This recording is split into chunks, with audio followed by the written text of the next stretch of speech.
മഹാലക്ഷ്മി സീരിയലിൻ്റെ പുതിയൊരു എപ്പിസോഡിൻ്റെ promo review വിശേഷങ്ങളിലേക്ക് എല്ലാവർക്കും സ്വാഗതം. അങ്ങനെ നമ്മളുടെ മഞ്ജു ആണെങ്കിൽ സാഗറിനെ കാണാനായിട്ട് സ്റ്റേഷനിൽ ചെല്ലുമ്പം സാഗർ മഞ്ജുവിനോട് ആണയിട്ട് സത്യം ചെയ്ത് പറയുന്നുണ്ട്, ഞാൻ ചെയ്തിട്ടില്ല മഞ്ജു, ഞാൻ അങ്ങനെ ചെയ്യുമെന്ന് മഞ്ജുവിന് തോന്നുന്നുണ്ടോയെന്ന് ചോദിക്കുമ്പം ഇല്ല സാഗറേട്ടൻ അങ്ങനെ ചെയ്യുമെന്ന് എനിക്ക് തോന്നണില്ല, എന്തായാലും ഇതാ മേഘൻ്റെ ചതി തന്നെയായിരിക്കും, അത് തെളിയിക്കാൻ നമ്മളുടെ കയ്യിൽ തെളിവൊന്നുമില്ലല്ലോ മഞ്ജു എന്ന് പറയുമ്പോൾ എന്തായാലും നമുക്കത് തെളിയിച്ചല്ലേ പറ്റൂ, എത്രയും പെട്ടെന്ന് സാഗറേട്ടൻ ജയിലിൽ നിന്ന് ഇറങ്ങണം, ഇല്ലെങ്കിൽ ശരിയാവില്ല, സാഗറേട്ടന് ജാമ്യം കിട്ടാനുള്ള എന്തെങ്കിലും വഴി ഉണ്ടോയെന്ന് ചോദിക്കുമ്പം സാഗർ പറയുന്നുണ്ട് മാർക്കോയും ലോപ്പസൊക്കെ അതിന് വേണ്ടിയിട്ട് നോക്കുന്നുണ്ട്, പക്ഷേ തെളിവുകളെല്ലാം എനിക്കെതിരായതുകൊണ്ട് തന്നെ ജാമ്യം കിട്ടുന്ന കാര്യത്തിൽ സംശയമാണ്. ആ സമയത്ത് ആ SI അങ്ങോട്ട് വരുന്നുണ്ട്. SIയോട് മഞ്ജു പറയുന്നുണ്ട്, സാറേ സാഗറേട്ടനെ എങ്ങനെയെങ്കിലും ജാമ്യത്തിൽ വിടണം, സാഗറേട്ടൻ ഒരു തെറ്റും ചെയ്തിട്ടില്ല, ഇതാ മേഘൻ്റെ ചതിയാന്ന് പറയുമ്പം SI പറയുന്നുണ്ട് മേഘൻ്റെ സ്വഭാവമൊക്കെ ഞങ്ങൾക്കറിയാം, മിക്കവാറും ഇത് മേഘൻ്റെ ചതി തന്നെയായിരിക്കും, പക്ഷേ തെളിവുകളെല്ലാം സാഗറിനെതിരായതുകൊണ്ട് നമുക്കങ്ങനെ ജാമ്യത്തിൽ വിടാനൊന്നും പറ്റില്ല എന്ന് പറയുമ്പോൾ മഞ്ജു പറയുന്നുണ്ട് സത്യമായിട്ടും സാഗറേട്ടൻ അങ്ങനെ ഒന്നും ചെയ്യില്ല സാറേ എന്ന് പറയുമ്പോൾ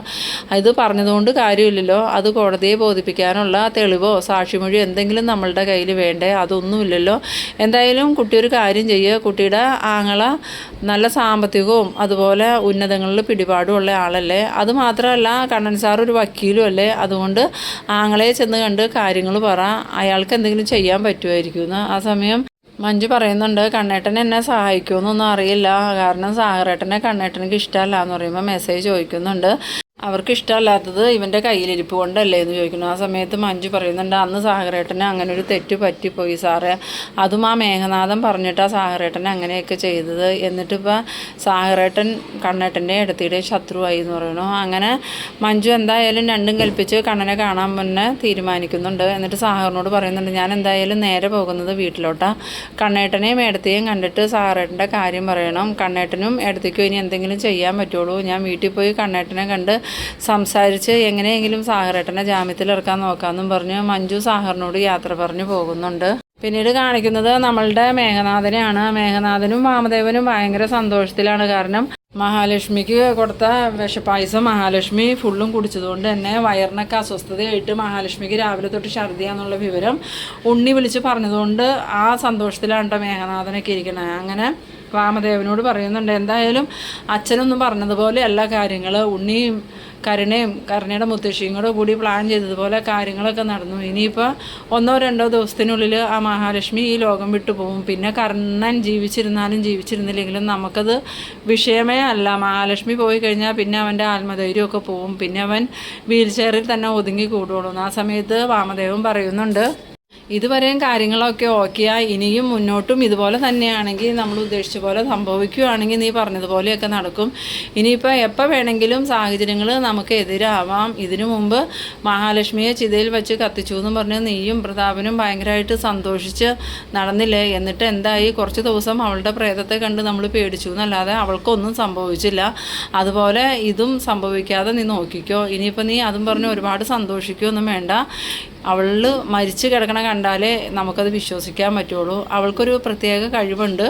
ആ സമയത്ത് മേഘനാഥൻ പറയുന്നുണ്ട് അവൾക്ക് അങ്ങനെ പ്രത്യേകിച്ച് ഒരു കഴിവുമില്ല, നിങ്ങളൊക്കെ പറഞ്ഞ് അവൾക്ക് കഴിവുണ്ടെന്ന് വരുത്തി തീർക്കാതിരുന്നാൽ മതിയെന്ന്.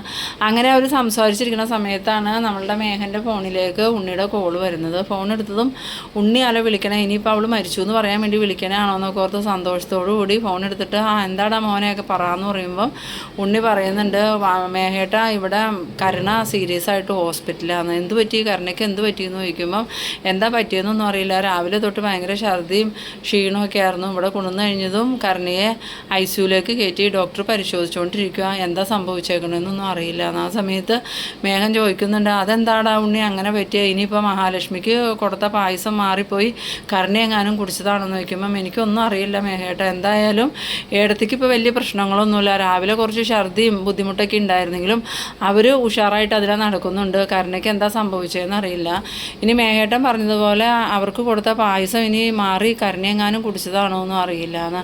എന്തായാലും മേഘേട്ടൻ എത്രയും പെട്ടെന്നൊന്ന് ഹോസ്പിറ്റലിലേക്ക് പോകാമെന്ന് പറയുന്നു. ആ സമയം മേഘം പറയുന്നുണ്ട് ഞാനിപ്പോൾ തന്നെ വരാടാന്ന് പറഞ്ഞ് ഫോൺ കട്ട് ചെയ്യുന്നുണ്ട്.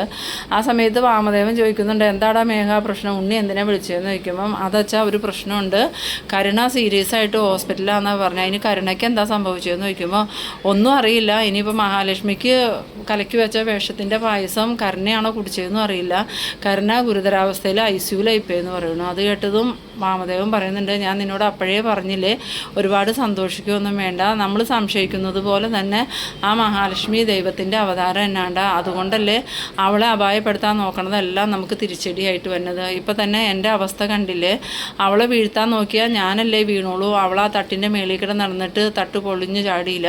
പക്ഷേ ഞാൻ ആ തട്ടി കയറി ചവിട്ടിയതും തട്ട് പൊളിഞ്ഞ് വീണു, എൻ്റെ നടുവും ഒടിഞ്ഞു. ഇനി എൻ്റെ ജീവിതം വീൽ ചെയറിലായിരിക്കും. അതുകൊണ്ട് ഞാൻ നിന്നോടൊരു കാര്യം പറഞ്ഞേക്കാം, ഇനി നീ കണ്ണനെ മഹാലക്ഷ്മിനെ ഉപദ്രവിക്കാനായിട്ട് പോകണ്ട. അവരെ ഉപദ്രവിക്കാൻ ശ്രമിക്കുന്നവർക്കെല്ലാവർക്കും തിരിച്ചടികൾ കിട്ടുന്നുണ്ട്. ഇപ്പോൾ ഞാൻ വീൽ ചെയറിലായി, കരുണയാണെങ്കിൽ ഗുരുതരാവസ്ഥയിൽ ആസ്പത്രിയിലുമായി.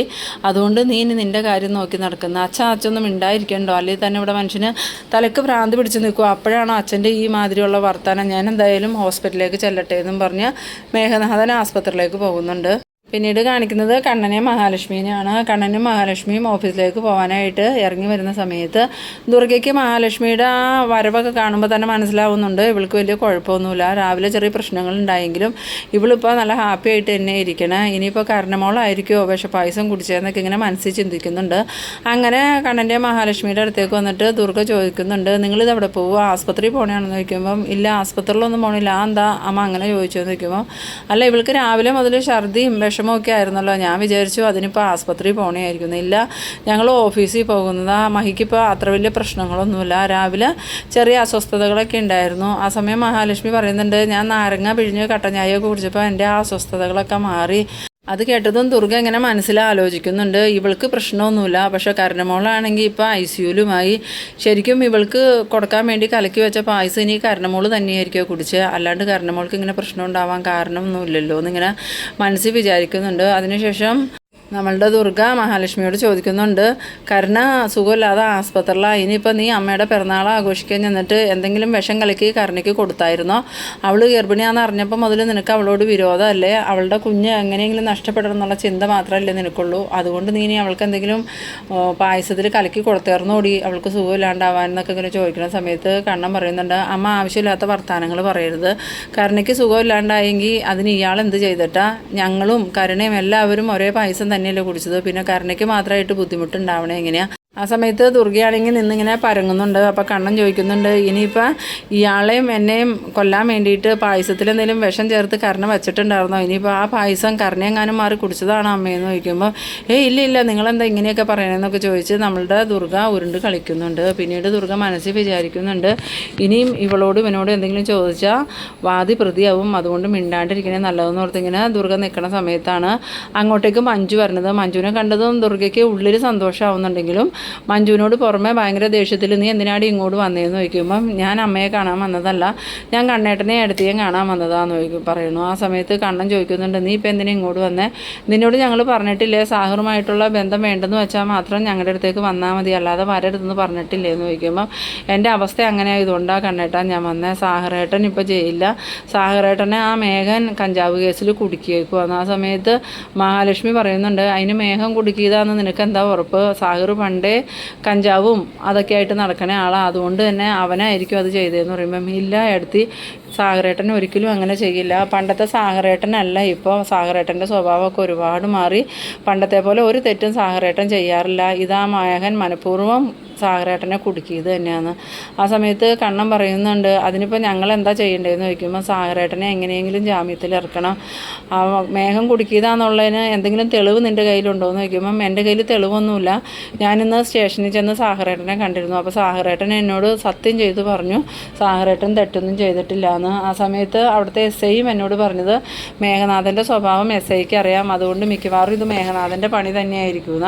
അതുകൊണ്ട് SI പറഞ്ഞ കണ്ണേട്ടനക്ക് എന്നെ സഹായിക്കാൻ പറ്റുള്ളൂ. സാഹറേട്ടനെ ആ മേഘൻ കുടുക്കിയതാണെന്നുള്ളതിന് തെളിവുകളും കൊണ്ട് ചെന്നാൽ ജാമ്യം തരാമെന്നാണ് പറഞ്ഞേക്കണേന്ന്. ആ സമയത്ത് ദുർഗ പറയുന്നുണ്ട്, മേഘം കുടുക്കിയതാണെങ്കിലും കുഴപ്പമില്ലടി, അവനിനി ജയിലിൽ കിടക്കട്ടെ, എന്തായാലും അവൻ ജയിലിലായ സ്ഥിതിക്ക് നീ ഇനി അവനെ ഉപേക്ഷിച്ചും കൂടി പോരെ, എത്രയും പെട്ടെന്ന് മേഘനെ വിളിച്ചു വരുത്തി ഞാൻ നിന്നെ മേഘൻ്റെ വീട്ടിലോട്ട് പറഞ്ഞു വിടാമെന്ന്. ആ സമയത്ത് മഞ്ജു പറയുന്നുണ്ട്, ശരിക്കും അമ്മ എൻ്റെ അമ്മ തന്നെയാണോ അതോ മേഘൻ്റെ അമ്മയാണോ?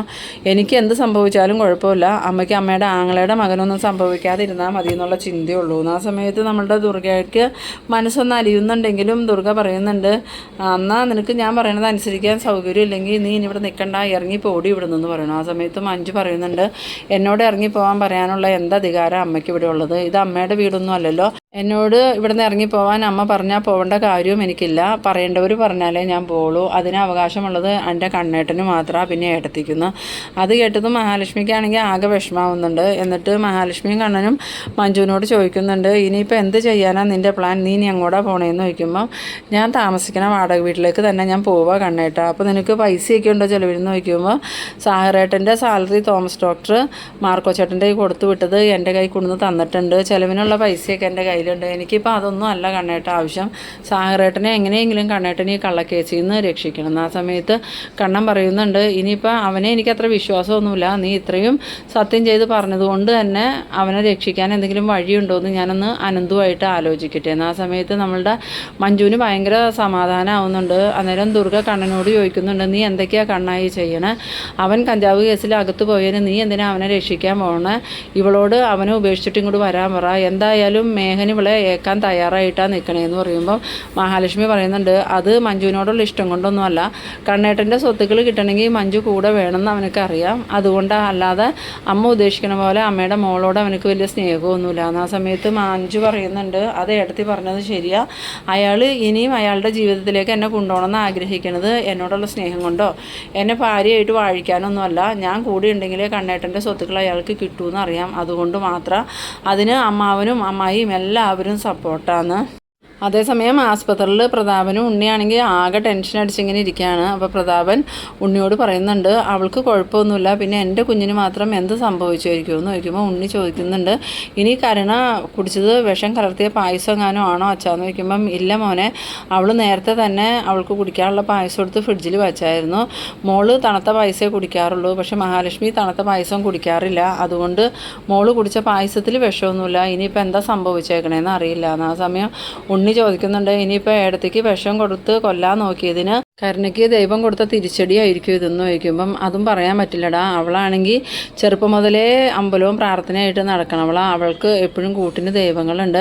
അതുമാത്രമല്ല, മോനെ ഓർക്കുന്നില്ലേ, അന്ന് അവൾ പൂജിച്ചുകൊണ്ടിരുന്ന അയ്യപ്പ വിഗ്രഹം നീയും കരുണമോളും കൂടി പുഴയെ കൊണ്ടുവന്ന് എറിഞ്ഞിട്ട് പിറ്റേ ദിവസം രാവിലെ ആ വിഗ്രഹം പൂജാമുറി തന്നെ ഉണ്ടായിരുന്നില്ലേ? അതുകൊണ്ട് ഇനി അവളെ ഉപദ്രവിക്കാൻ നോക്കുമ്പോൾ 2 വട്ടം ചിന്തിച്ചിട്ട് വേണം, ഇല്ലെങ്കിൽ ഇതുപോലെയുള്ള തിരിച്ചടികൾ നമുക്ക് കിട്ടുമെന്നൊക്കെ ഇങ്ങനെ പറഞ്ഞുകൊണ്ടിരിക്കുന്ന സമയത്ത് ഡോറ് തുറന്ന് ഡോക്ടർ അങ്ങോട്ട് വരുന്നുണ്ട്. ഡോക്ടറെ കണ്ടതും പ്രതാപനും ഉണ്ണിയും ഡോക്ടറുടെ അടുത്തേക്ക് ഓടി ചെന്നിട്ട്, ഡോക്ടറെ എങ്ങനെയുണ്ട്, കരുണമോൾക്കും കുഞ്ഞിനും കുഴപ്പമൊന്നുമില്ലല്ലോ എന്ന് ചോദിക്കുമ്പം ഡോക്ടർ പറയുന്നുണ്ട്, കുഞ്ഞിൻ്റെ കാര്യത്തെക്കുറിച്ച് ഇനി ചിന്തിക്കേണ്ട, അമ്മയെ എങ്ങനെയെങ്കിലും രക്ഷപ്പെടുത്തി എടുക്കാൻ പറ്റുമെന്നാണ് ഞങ്ങളിപ്പോൾ നോക്കിക്കൊണ്ടിരിക്കണേ.